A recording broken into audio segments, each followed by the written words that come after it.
আগামীর বাংলাদেশ গঠনে পথে পথে আমরা বিভিন্ন অন্তরায় দেখতে পাচ্ছি। বিশেষ করে পার্শ্ববর্তী দেশ, তারা আমাদের প্রতিবেশী। আমরা তাদের সাথে সৎ প্রতিবেশী সুলভ সম্পর্ক চাই, কিন্তু সাম্প্রতিক কিছু ভূমিকা ছিল অত্যন্ত উস্কানিমূলক, অসহিষ্ণু, অগ্রহণযোগ্য। প্রিয় সাংবাদিক বন্ধুগণ, আসসালামু আলাইকুম। মাননীয় প্রধান উপদেষ্টার আহ্বানে জাতীয় নেতৃবৃন্দের সঙ্গে দেশে বিরাজমান রাজনৈতিক পরিস্থিতির উপরে যে গুরুত্বপূর্ণ মত বিনিময় অনুষ্ঠিত হয়েছে, অত্যন্ত সুন্দর সফলভাবে এই মত বিনিময়ের শেষে এখন সাংবাদিক বন্ধুদের সামনে, গণমাধ্যমের সামনে সংক্ষিপ্তভাবে আপনাদের সামনে ব্রিফ করছেন বাংলাদেশ জামাত ইসলামীর সম্মানিত আমির ডাক্তার শফিকুর রহমান। মেহরবানি করে আপনারা একটু নীরব থাকবেন, ব্রিফিংটা যাতে সুন্দর পরিবেশে হতে পারে। এখন সাংবাদিক বন্ধুদের সামনে আজকের মত বিনিময় সভার উপরে ব্রিফ করছেন বাংলাদেশ জামাত ইসলামীর সম্মানিত আমির ডাক্তার শফিকুর রহমান। আসসালামু আলাইকুম ওয়া রাহমাতুল্লাহ। আপনাদের সবাইকে আজকের এই ব্রিফিংকে স্বাগত জানিয়ে আমি সংক্ষেপে দুটি কথা বলতে চাই। আপনারা কালকে সকল গণমাধ্যম এই সংবাদ পরিবেশন করেছিলেন যে মাননীয় প্রধান উপদেষ্টা আজকে সমস্ত দলের জাতীয় নেতৃবৃন্দকে এখানে আহ্বান জানিয়েছিলেন। আমরা সেখানে এসেছিলাম। দল মত আমাদের ভিন্ন, আদর্শ আমাদের ভিন্ন, পথ আমাদের এক। পথটা হচ্ছে বাংলাদেশকে রক্ষা করতে হবে।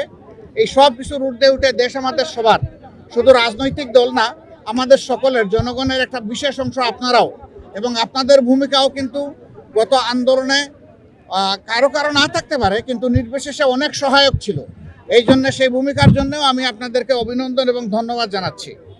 আগামীর বাংলাদেশ গঠনে পথে পথে আমরা বিভিন্ন অন্তরায় দেখতে পাচ্ছি। বিশেষ করে পার্শ্ববর্তী দেশ, তারা আমাদের প্রতিবেশী।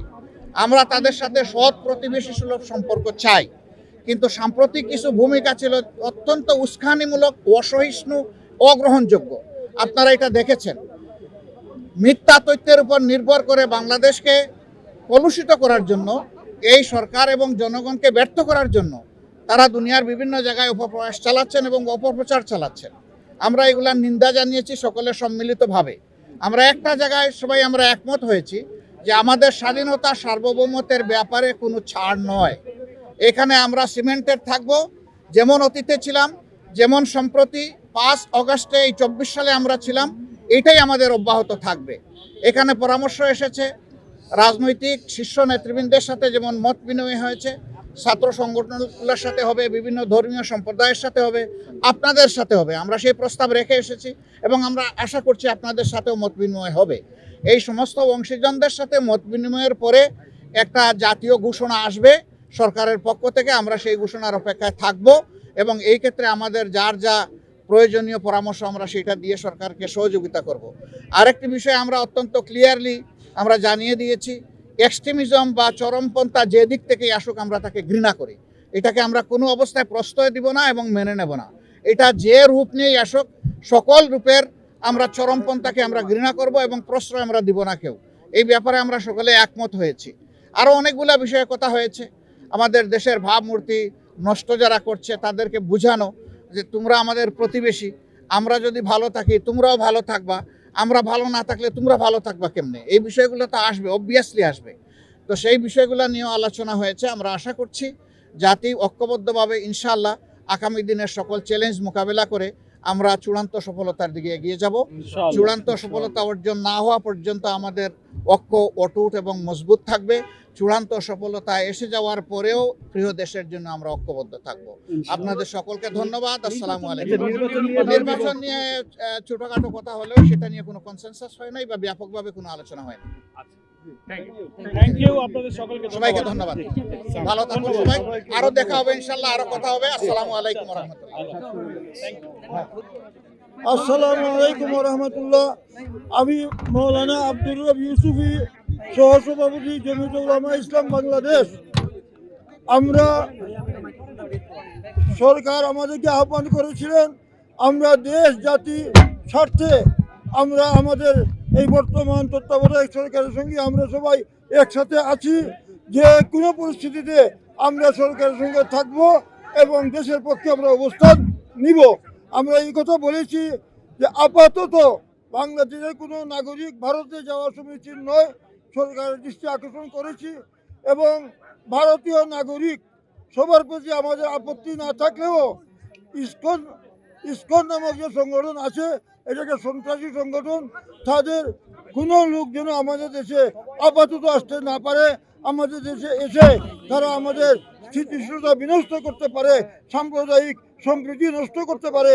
এই জন্য আপাতত সকল ভারতীয় নাগরিককে ভিসা না দেওয়ার জন্য আমরা আহ্বান জানিয়েছি। আপনার নামটা একটু বলেন। মৌলানা আব্দুর রব ইউসুফি, সহ সভাপতি জমিয়তুল উলামা ইসলাম বাংলাদেশ। এখন আমার মহাসচিব মৌলানা মঞ্জুর ইসলাম আফিন্দি একটু।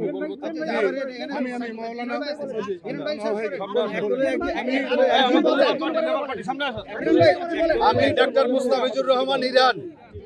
আমরা মাননীয় প্রধান উপদেষ্টার সাথে বৈঠক করেছি। আমরা বলেছি যে সরিষার ভিতরে ভূত থাকলে সেই সরিষা দিয়ে ভূত তাড়ানো সম্ভব নয়। সর্বপ্রথম উপদেষ্টা পরিষদে আমরা দেখেছি যে বিভিন্ন ফ্যাসিবাদের দোসররা রয়েছে, তাদেরকে অপসারণ করা দরকার। এবং বাংলাদেশের সচিবালয় থেকে শুরু করে আমাদের বিভিন্ন জায়গাগুলোতে এখনো আওয়ামী লীগ রয়েছে এবং ফ্যাসিবাদের দোসর রয়েছে। বিভিন্ন রাষ্ট্রের যেই সমস্ত রাষ্ট্রদূত রয়েছে তারাও কিন্তু আওয়ামী লীগের দোসর। তাদেরকে যদি পরিবর্তন করা না হয়, তাদেরকে যদি সরানো না হয়, তাহলে বিভিন্ন জায়গাতে বিভিন্ন দেশে দেশে এই অন্তর্বর্তীকালীন সরকার এবং 5ই আগস্টের বিপ্লবের বিরুদ্ধে তারা অংশ নেবে। আমরা এজন্য বলেছি অতি দ্রুত আপনারা একটি জাতীয় দিবস ঘোষণা করেন এবং সকল দল মত নির্বিশেষে আমরা সবাই একটি জাতীয় পতাকা এবং একটি সাদা পতাকা বিশ্ববাসীকে দেখাবো। যেভাবে আমরা 5 তারিখে রাজপথে নেমেছিলাম আমরা সেভাবে আছি। আমরা আমাদের বক্তব্য শুনেছেন এবং ইনশাআল্লাহ অতি দ্রুত আমাদের আসবেন। আমরা বলেছি যে আমাদের সাংবাদিক বন্ধুদের আজকে যেই অপপ্রচার, ভারতীয়রা এখানে যেই ধর্মীয় উন্মাদনা, এখানে একটা যেই ধর্মীয় যেই ক্লাস সৃষ্টি করার জন্য যে অপচেষ্টা করছে, তাকে আমরা মিডিয়ার বন্ধুদের মধ্য দিয়ে তাদের মাধ্যমে আমরা তথ্যগুলোকে জাতির সামনে উপস্থাপন করতে চাই, বিশ্ববাসীর সামনে উপস্থাপন করতে চাই। আপনাদের সবাইকে ধন্যবাদ। সরকারের প্রতি আহ্বান জানিয়েছি সারা বাংলাদেশে 64টা রাজনৈতিক জেলায় শান্তি সম্প্রীতি সমাবেশ করার জন্য কোনো হটকারিতা করা যাবে না, কোনো উস্কানিতে পা দেওয়া যাবে না এবং নতজানু হওয়া যাবে না। ভারতের চোখে চোখ রেখে কথা বলতে হবে এবং বাংলাদেশ যে একটা সম্প্রীতির দেশ সেটা প্রমাণ করার জন্য মুসলমান, হিন্দু, খ্রিস্টান, বৌদ্ধ প্রত্যেকটা জাতি ধর্মকে নিয়ে 64টা রাজনৈতিক জেলায় সরকারের উদ্যোগে সকল রাজনৈতিক দলের সাথে ঐক্যবদ্ধভাবে প্রোগ্রাম করার জন্য এবং এই বার্তা সারা বাংলাদেশে সারা পৃথিবীতে পৌঁছে দেওয়ার জন্য যে বাংলাদেশ সংহতির দেশ, বাংলাদেশে কোনো সাম্প্রদায়িক স্থান নাই, বাংলাদেশ ঐক্যবদ্ধ। সমস্ত রাজনৈতিক দলগুলো ঐক্যবদ্ধভাবে ষড়যন্ত্রের বিরুদ্ধে এই বর্তমান সরকারের পক্ষে আছে। আমরা বলেছি অন্তর্বর্তীকালীন সরকার আমাদের সরকার, এই সরকারকে ব্যর্থ হতে দেওয়া যাবে না। এই সরকার বুক চিতিয়ে এই সরকারকে আমরা রক্ষা করব এবং সরকারের ভারত বিরোধী, রাষ্ট্র বিরোধী সকল কর্মকাণ্ডে আমরা সরকারকে সকল রাজনৈতিক দলের পক্ষ থেকে সর্বাত্মক সহযোগিতা করব। ধন্যবাদ আপনাদের সবাইকে। 1 জানুয়ারি অনলাইনের জনপ্রিয় চ্যানেল চেঞ্জ টিভি তাদের প্রতিষ্ঠাবার্ষিকী। আমি তাদের প্রতিষ্ঠাবার্ষিকীতে এই চেঞ্জ টিভির সাথে যারা জড়িত সাংবাদিক, বিজ্ঞাপনদাতা, মালিকপক্ষ সকলকে শুভেচ্ছা জানাই। এবং চেঞ্জ টিভি অনলাইনে যে আসলে মানুষের কথাবার্তা মত প্রকাশের ক্ষেত্রে একটা ভিন্ন মাত্রা নিয়ে এসেছে এবং এই চেঞ্জ টিভি আমি মনে করি যে ইউটিউবে, ফেসবুকে, বিশেষ করে সোশ্যাল মিডিয়াতে মূল ধারার চ্যানেলের পাশাপাশি একটা বৈপ্লবিক পরিবর্তন ঘটাতে ভূমিকা রাখছে। চেঞ্জ টিভির পাশাপাশি অন্যান্য যারা কাজ করছেন তাদেরকেও বলবো আপনারা বস্তুনিষ্ঠ এবং সত্য তথ্য প্রকাশের মাধ্যমে আপনাদের অবস্থান মানুষের কাছে তুলে ধরবেন। আপনারা যদি সঠিক লাইনে থাকেন আপনারা মানুষের কাছে জনপ্রিয় হবেন, মানুষের কাছে আস্থাশীল হবেন। এটা সত্য যে এখন মূলধারার গণমাধ্যমের নানা ধরনের নিয়ন্ত্রণের কারণে সব তথ্য তারা প্রকাশ করতে পারতেছে না।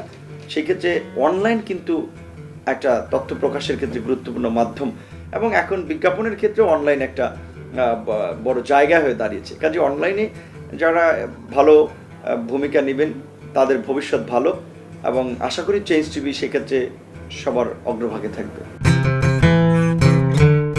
চেঞ্জ টিভি আসলে আমি নিজেও এটা দেখি, এবং চেঞ্জ টিভি তার সক্রিয়তা বজায় রেখে কাজ করছে। অনেক কিছু তাদের নিউজগুলোর মধ্যে আমরা দেখি, অন্যান্য প্রোগ্রামগুলোতেও বেশ ইনফরমেটিভ জিনিসগুলো থাকে। আমি এর সঙ্গে যুক্ত যারা কাজ করছেন তাদের সকলকে শুভেচ্ছা জানাচ্ছি, এবং চেঞ্জ টিভি যারা দেখেন সে সমস্ত দর্শকদেরকেও আমি শুভেচ্ছা জানাচ্ছি।